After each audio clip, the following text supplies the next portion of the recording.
Hello, everyone. Thanks so much for joining us for this presentation of Managing IBD over the holidays. Today, you'll be hearing from IBD experts on nutrition, lifestyle, and mental health, all pieces of the IBD treatment puzzle. We'll be sharing practical tips on how to navigate and optimize food, exercise, and mental health during this incredibly stressful time of year. Now, before we begin, I'd like to introduce myself and the rest of the IBD experts who will be presenting today. My name is Danielle, and I live in San Diego, California. I'm a registered dietitian nutritionist. My interest in nutrition grew after college when my mom developed 3 perforations in her colon after taking pain meds and steroids for a rare autoimmune reaction she developed, transverse myelitis. From complications of the disease, she needed 1 foot of her distal ileum removed and 1 foot of her proximal colon removed, so 2 feet of her intestines taken out. She wound up with an ileostomy that was ultimately reversed after 6 months. But even on parenteral nutrition, or the IV nutrition, she lost 55 pounds and developed malnutrition. I was her primary caregiver for 2 years and could see how powerful nutrition played a role in her survival, let alone well-being. And my interest in gut health increased when I met my now husband, who has Crohn's disease. He is a 6-foot-tall guy and weighed 127 pounds at his lowest due to symptoms of the disease. He literally became afraid to eat because he associated all foods with pain, diarrhea, and discomfort. And he's also struggled with complications like iron and B12 deficiency.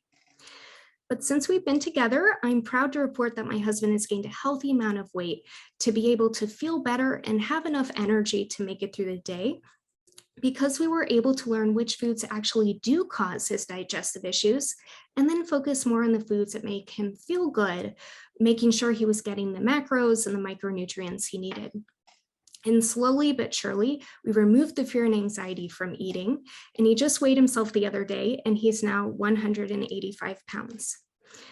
And now I'm really honored to be able to help people like my mom and like my husband bring clarity around which foods to add that may be beneficial and ultimately help them get their quality of life back.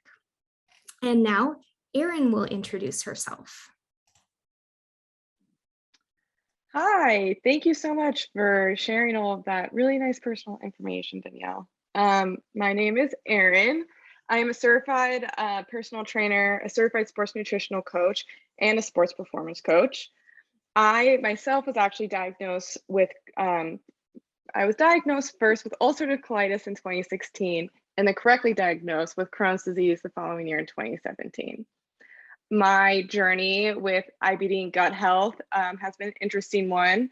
I've been on many diets, different medications. I was really struggling to find what worked. My weight was fluctuating, my symptoms were fluctuating, and overall it was just a really big difference in lifestyle. But after working with my team of IBD professionals, including a nutritionist, I started the SED diet and really incorporated a big focus on exercise.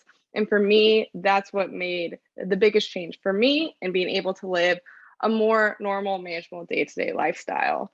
So currently I exercise between 5 to 6 days a week for about 45 minutes to an hour and a half, depending. And that's been huge on managing my symptoms for my Crohn's, on top of really paying a lot of attention to hydration and of course paying attention to what foods I intake. But overall, I'm happy to say that I currently live a life medication free with my Crohn's disease, and fitness and health has been a huge influence on that. So that's my personal IBD story.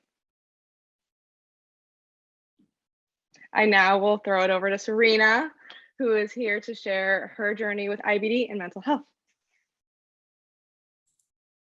Thank you, Aarin. Thank you, Danielle and Aarin, for sharing some of your stories. That's really awesome. I also was diagnosed with Crohn's disease about 30 years ago. And at the same time, I was diagnosed with bipolar disorder, type 1. And so I've always had an interest in that connection between the gut and the brain.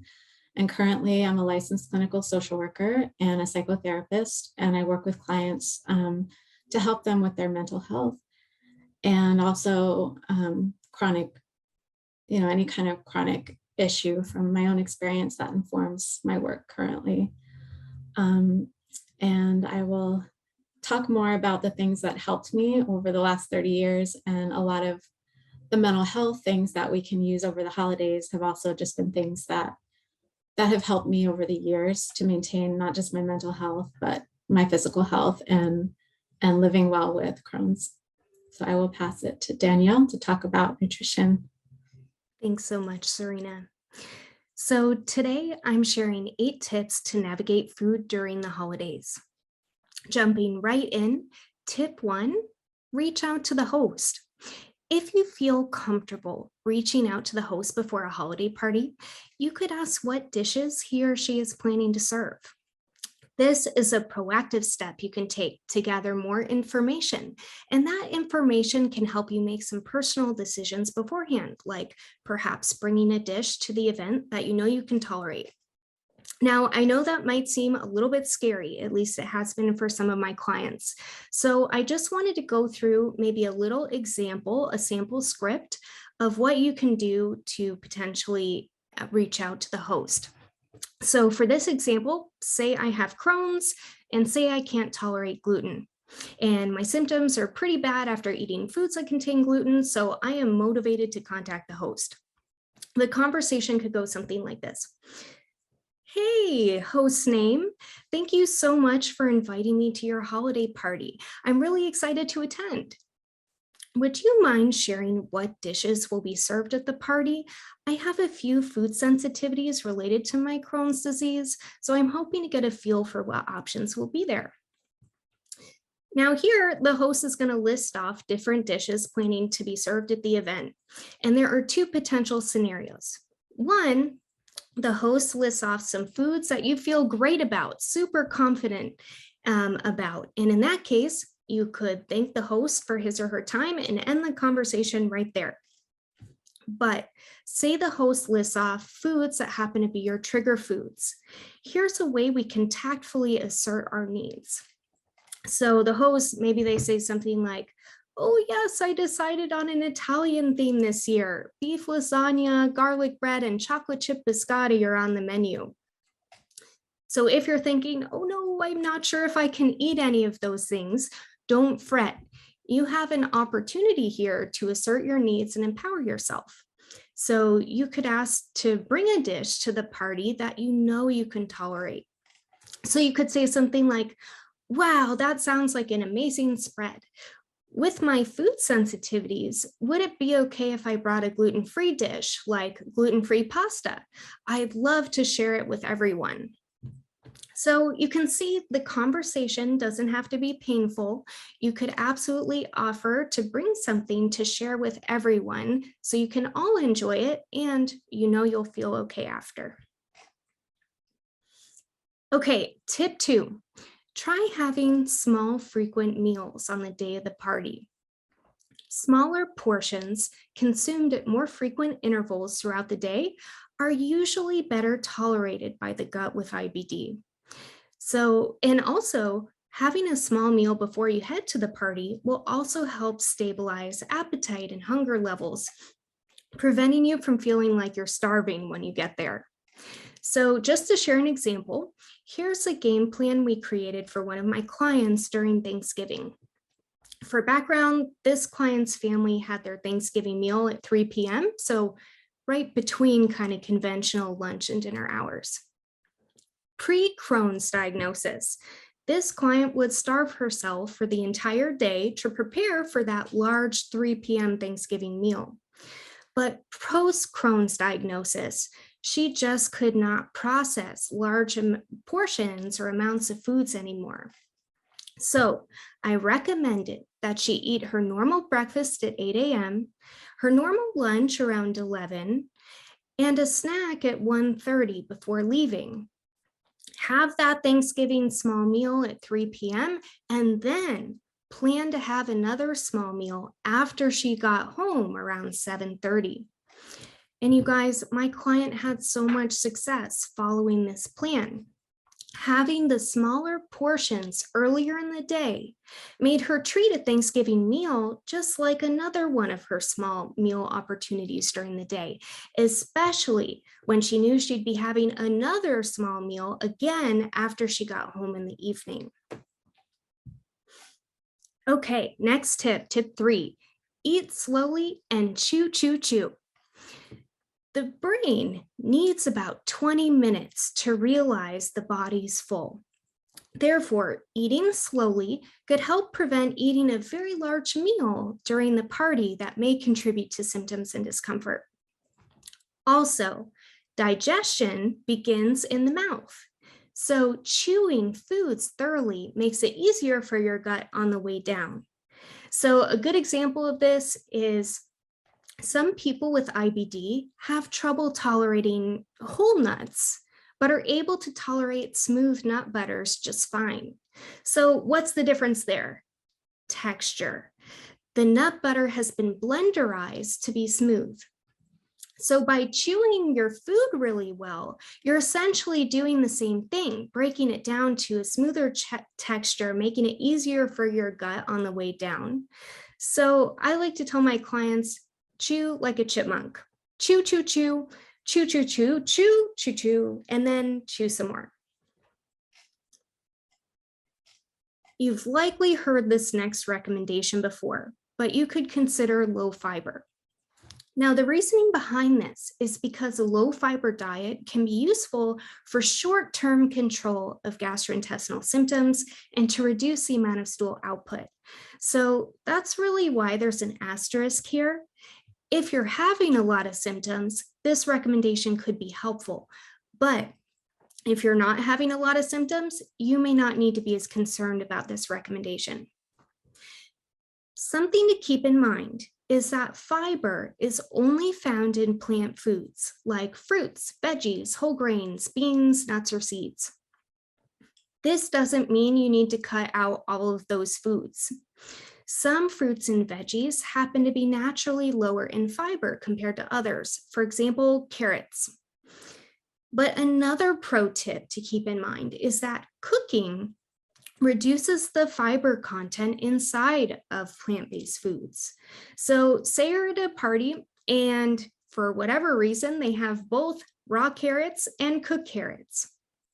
While the carrots themselves, as we just mentioned, are naturally lower in fiber compared to other veggies, the cooked carrots will be even lower in fiber. Moving on to the next tip, if you're lactose intolerant, consider limiting dairy foods. Now, while the incidence of lactose intolerance is not greater in people with IBD compared to the general population, if you are lactose intolerant, it will cause gas, bloating, cramping, and diarrhea 30 to 90 minutes after eating dairy products, especially in larger amounts. So what does this practically mean? If you're at a holiday party, you may see quite a spread of dairy-containing foods like cheeses, casseroles, heavy sauces, and desserts like pies or cakes or cookies. I think there are a few things to consider here. The first question being, how lactose intolerant are you? And what I mean by this is that different dairy products have different amounts of lactose in them. So are you like me, where you know you're going to have a bad time if you drink a whole gallon of milk in one sitting, but you're totally fine having cheese, which is naturally lower in lactose? Or are you like my husband with Crohn's, who is super lactose intolerant? I mean, even the smallest amount of lactose causes him pretty immediate symptoms. So knowing how lactose intolerant you are could determine your dairy recommendation at a party. Now, I also think it's helpful to be aware of which foods naturally have more or less lactose, like I just mentioned. So for example, say we're talking about the cheese plate at the party. The soft cheeses are going to have more lactose in them than the harder cheeses. So say you're only a little bit lactose intolerant, but you still wanted to enjoy a cheese plate at the party, Perhaps you could shy away from the brie here, a soft cheese, and instead enjoy a hard cheese like Swiss or H cheddar. Okay, and lastly, something worth mentioning is that over-the-counter lactase enzyme tablets, also known as dairy pills, may be beneficial if you're consuming dairy at a meal. The enzyme inside of this supplement are made to be the same as the natural lactase enzymes found in our guts naturally. And having these can help kind of reduce that discomfort and symptoms when having lactose. These enzymes have really helped my husband in a pinch. They're not a perfect fix, but they may help when you choose to have a little bit of dairy if you're lactose intolerant. Most pharmacies and grocery stores sell this over the counter. We found the most cost-effective option at Costco. The Kirkland generic brand is only about a penny for each tablet. Next tip, consider limiting concentrated sweets like juices, candy, and soda, because they can pull water into your intestine, which may contribute to watery stools and diarrhea. Now, I appreciate this is not a fun recommendation, especially during the holidays. So I think something practical to keep in mind is portion size. The larger the portion per sitting, the likelier symptoms may develop. So like say apple cider is being served as the drink at a party. You may tolerate half a cup, no problem. But if you have a few cups in one sitting, it may contribute to watery stools. It just kind of may be too much sugar for the intestines to process at one time. So timing can play a factor. Perhaps instead of drinking the beverage super quickly, you could sip on it and savor the flavor, and it wouldn't be as much sugar all concentrated at once for the gut to process. Next, consider limiting alcohol consumption.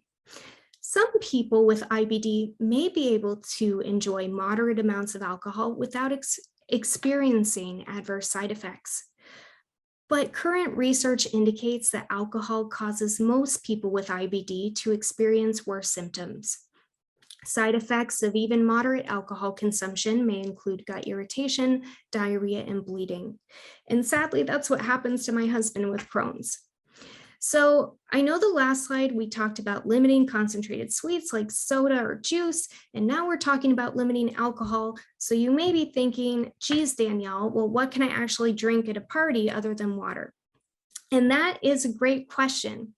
I have a few ideas for you. So one could be sparkling water. I know that's kind of having a trendy moment right now, and they come in some fun flavors, especially for the holidays like cranberry.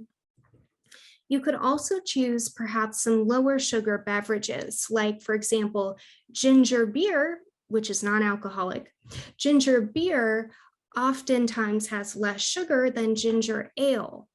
For example, one brand I'm familiar with, not sponsored or paid to mention, is Fever Tree ginger beer. That has about half the sugar as your regular Coke or soda. A third idea would be like the apple cider we mentioned last slide. You could dilute that just a little bit. So perhaps you could do like a 50-50 ratio of water to apple cider, and that will reduce the concentration of that sugar all at once for your gut. And lastly, depending on the nature of the party, take moments to focus on non-food related activities like spending quality time with family or friends. And with that, thank you, and let's transition to Aarin's tips for managing IBD over the holidays. Thanks, Danielle. Those are great tips. I'm going to share my screen.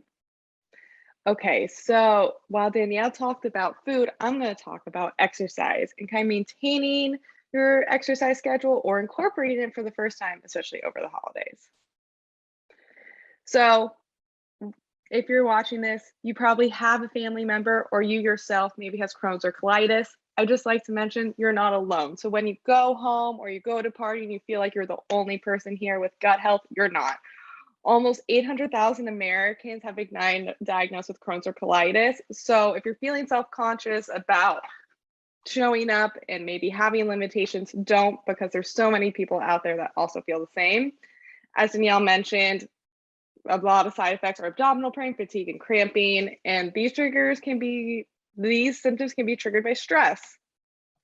And holidays can provide a lot of stress. Holiday travel's already stressful, but it can be even more stressful during the holidays.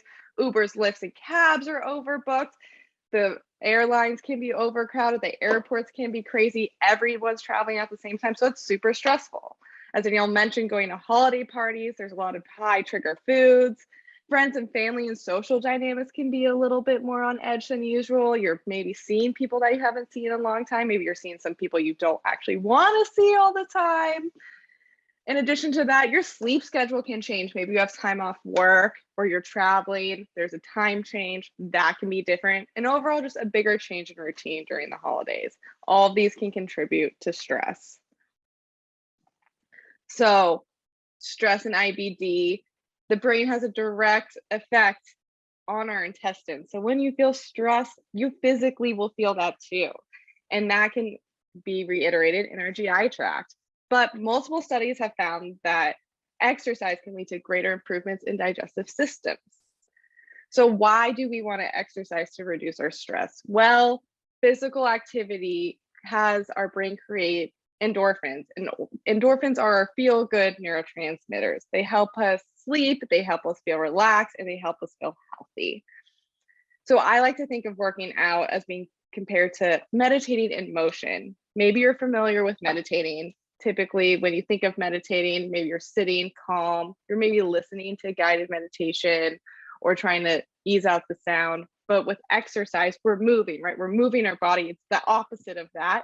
But we can create that meditative state by doing multiple reps at once. So for example, let's say you're doing push-ups and maybe you can only do 2 push-ups. That's fine. You can take that and make a meditative moment. Lay out your mat, make it a ritual. Get on your mat, set your hands up in the right position. Then you press down and up. There's 1 push-up right there, and then do it again. There's another one. Maybe you can do more if you modify it and drop down to your knees or do a push-up to an elevated surface so you can get more of that repetition in to kind of get in that state and help us boost our endorphins. Exercise can also provide physical stress relief on the body. Exercise imitates the effect of stress actually. Like it actually, when we get our heart rate pumping and our VO2 max up, it creates that fight or flight response, but it helps our body actually practice working through those effects and lead to a calmer response. And these responses can improve cardiovascular, digestion, and immune system functions. Some studies have also found that regular aerobic exercise has been shown to decrease levels of tension, elevate and stabilize mood, improve sleep, and self-esteem. So when working out specifically with somebody who has IBD symptoms or exercise, we can be intimidated, right? Maybe we want to make sure that there's a bathroom always nearby because we don't know when we're going to need it yet. We can be intimidated. Maybe we don't know what we're doing in the gym, or if we're traveling at home and we don't have access to the gym, we don't know how to exercise without those things. But it's important to remember that if you do already have an exercise routine, to maintain that just for that consistency is great. Even if you don't have access to all your equipment, we can always modify, because it's important to know that it's been proven that a low intensity aerobic exercise, and in addition with that, coupled with muscular resistance training, has improved the quality of life and reduced flares overall for Crohn's and colitis. So aerobic exercise, let's say you're traveling for the holidays and you're not in your normal place, your normal residency. What can that look like? Maybe that's a walk outside wherever you're visiting. Maybe you can rent a bike if that's some place that's applicable to you and go biking.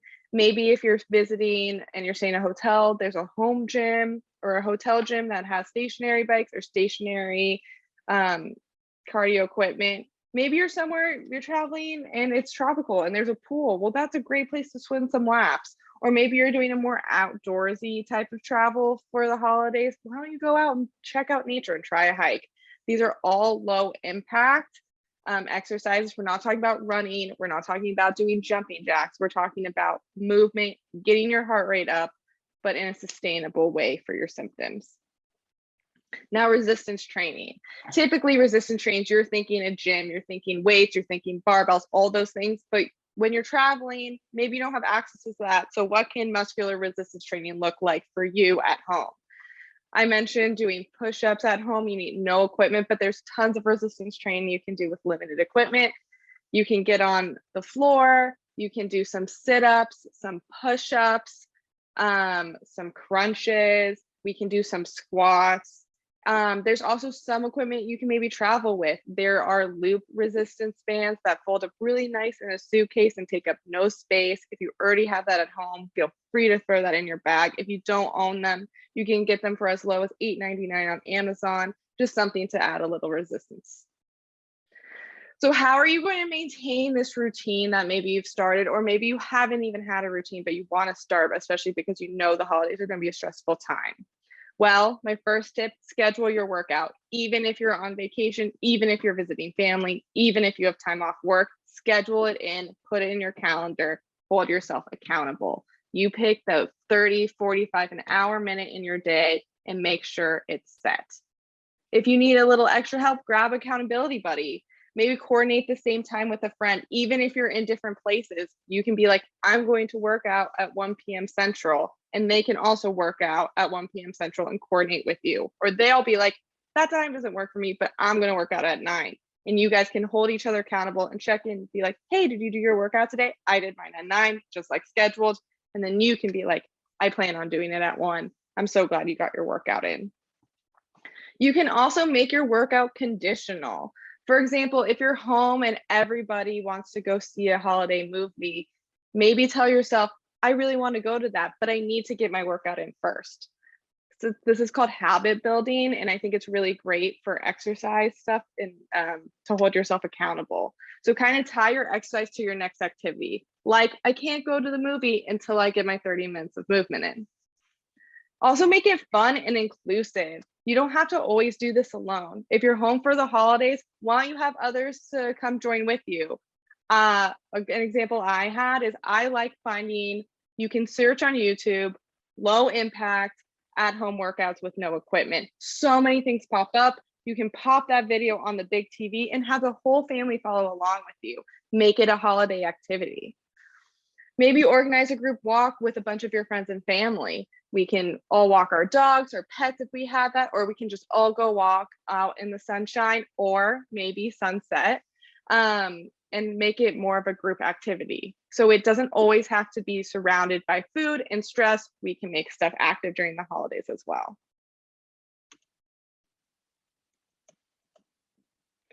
So that's all that I have talking about exercise over the holidays.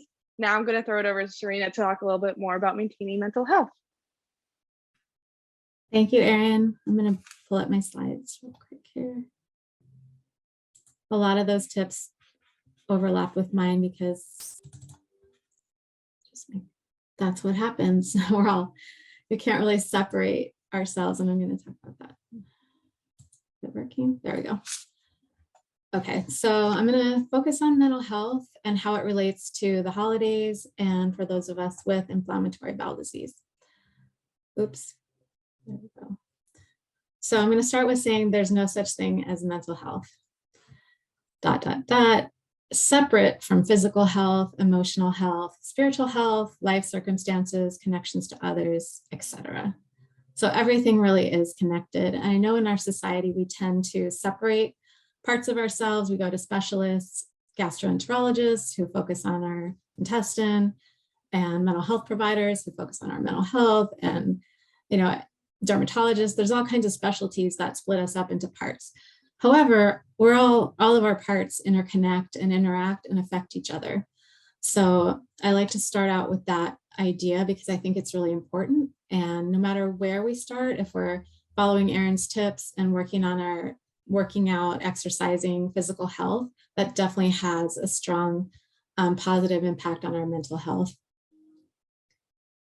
So I just want to give a little bit of statistics here with the connection between inflammatory bowel disease and mental health diagnoses. So like I said, I was diagnosed with bipolar disorder back at the same time I was diagnosed with Crohn's disease. And I've always noticed that pattern that when my mental health is not doing well, it affects my gut health and just my symptoms and everything. So there was a study, it was called Mental Health Costs of Inflammatory Bowel Diseases. And it was based on insurance claims data that found 43% of 53,000 IBD patients had at least one mental health diagnosis. And IBD patients with mental health disorders had an increase in emergency department visits, inpatient stays, and surgical costs. The most common mental health disorders that people with IBD have are depressive disorders, anxiety disorders, adjustment disorders, substance use disorders, and bipolar disorders. So adjustment disorders can definitely relate with being diagnosed with IBD because that's a big adjustment in our lives that can affect a lot of areas of our life and really change our life and our lifestyle in a lot of ways. So that would be an example of an adjustment disorder. A 2020 study that was called Complex Ties Between Crohn's Disease and Depression, it was in the journal Gastroenterology and GI Surgery, showed that rates of depression are higher among Crohn's patients than the general population, and depression can worsen Crohn's symptoms. So this next slide relates to that. Like one thing in common that IBD and depression have, and there's other things too, but they can both affect our sleep and they can both affect our appetite. So that's another reason why it's really important to regulate our sleep-wake cycle during the holidays, because I know our schedules often change. We have time off work. Maybe we're more tempted to go to bed later and sleep in on a lot of days, or going to later parties or social events can affect our usual bedtimes and waking up times.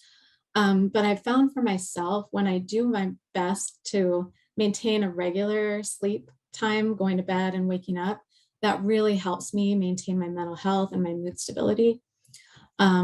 And it's also important to stay on track with meals, like what Danielle was sharing, smaller meals throughout the day. If you don't have an appetite, if you're feeling down and depressed, and that's part of why your appetite is low, it's important to still eat. And you don't want to just, stop eating, which I've had clients do who are very depressed. And if they have inflammatory bowel disease and they're having pain when they eat, that's a time to get help from your providers and make sure that you're eating something. One thing that's helped me when I had symptoms with Crohn's and it was hard to want to eat anything, I would just blend up a banana with some water, and I called it banana milk. And I found that was very soothing and easy to digest. And bananas for me, had a lot of benefits. So I'll echo what Danielle shared about alcohol. Alcohol is a depressant, so it can, even though temporarily we may feel happier in the moment, it can definitely contribute and worsen depression. So there's a lot of reasons to minimize or avoid alcohol, for our physical health and our mental health. And like Aarin shared, exercise can be so important for sleep, for increasing our appetite, and in many other ways. So managing holiday stress and anxiety. It's important to schedule time into our schedule for self-care. And just like what Aarin was saying, scheduling time in for workouts, that is definitely a form of self-care. And anything else that, for me, I do need my alone time to recharge. I know some people recharge when they're around people. And while I love being social, I really need that downtime by myself to feel like I'm recharging so that I can be social again, right? So it's important wherever you can fit it in to just plan those little windows of time that you can do things for yourself, whether it's taking a bath or meditating, doing some yoga, calling a friend, whatever helps you feel good and recharge. I call those things wellness tools. And sometimes what's helped me is to write them down so it reminds me of what my options are, and then to schedule those things in. Because sometimes when I'm not feeling well or I'm feeling down, I forget the things that have helped me in the past to feel better.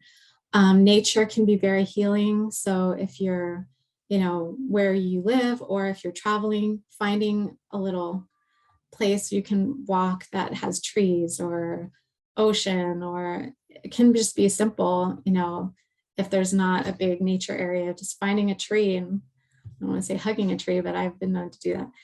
But nature is very good for us mental health wise. So, and also sunlight. I know not everyone at this time of year has a lot of sunlight, but if you can be in sunlight as much as possible, especially in the morning, first thing in the morning, getting some sunlight through your eyes, not staring at the sun, but just being outside in the morning, not wearing sunglasses or things that block the sunlight, that can help increase our production of melatonin, which is a hormone that helps regulate our sleep-wake cycle.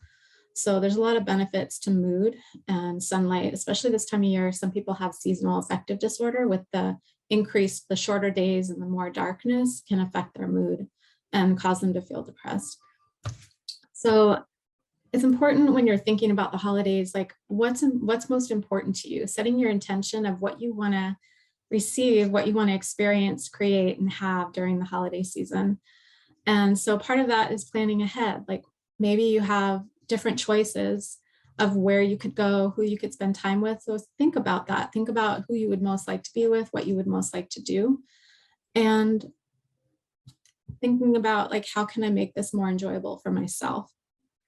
And so sometimes, having a to-do list of ahead of time just relates to planning ahead, the things that you want to prepare for. Maybe you are hosting an event, writing down the things ahead of time that you would need to do, and then asking for help. It's definitely important to not feel like you have to take everything on yourself, and trying to be Superman or Superwoman is overrated. So ask for help from people who can help you. Mindfulness. So people ask me a lot, what is mindfulness? Because it's kind of become a buzzword and it's considered, oh yeah, we all should be mindful, but not everyone knows the definition of it. So it's purposely bringing one's attention to the present moment without judgment.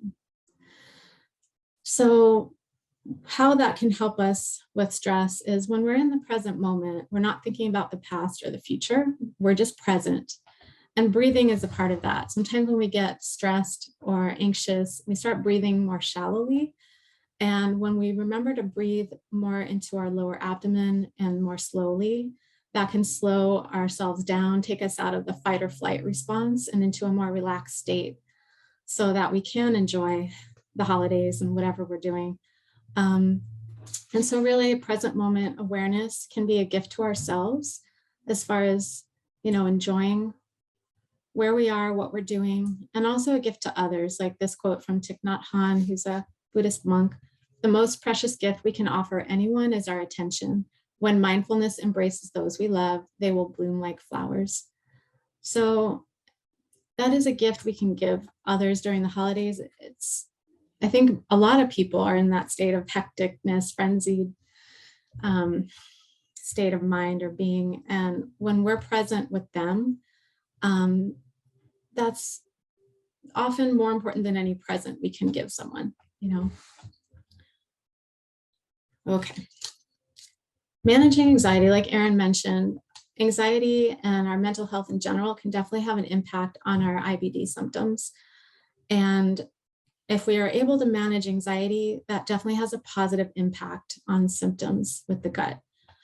So like I was saying, bringing awareness to the present moment can really help with anxiety, because anxiety is about fear of the future and worrying about something that might happen in the future. The 4-7-8 relaxing breath technique is a technique I teach to a lot of my clients. Really for anyone, it's a wonderful technique, very simple, it doesn't take very long to do, and you can do it anywhere. Basically, you're breathing in for a count of 4, you're holding your breath for a count of 7, and you're exhaling for a count of 8. And because we're exhaling twice as long as the inhale, that gives a cue to our body that it's safe to relax. And it takes us out of that fight, flight, or freeze mode into relaxation mode. And you can find a demonstration of that technique, there's a little more nuances to it than what I just described. So if you go on YouTube and search for 4-7-8 breath technique, Dr. Andrew Weil, you can find him demonstrating it. You can practice it with him. Affirming self-talk related to anxiety could be, okay, I'm okay and right in this moment, this will pass.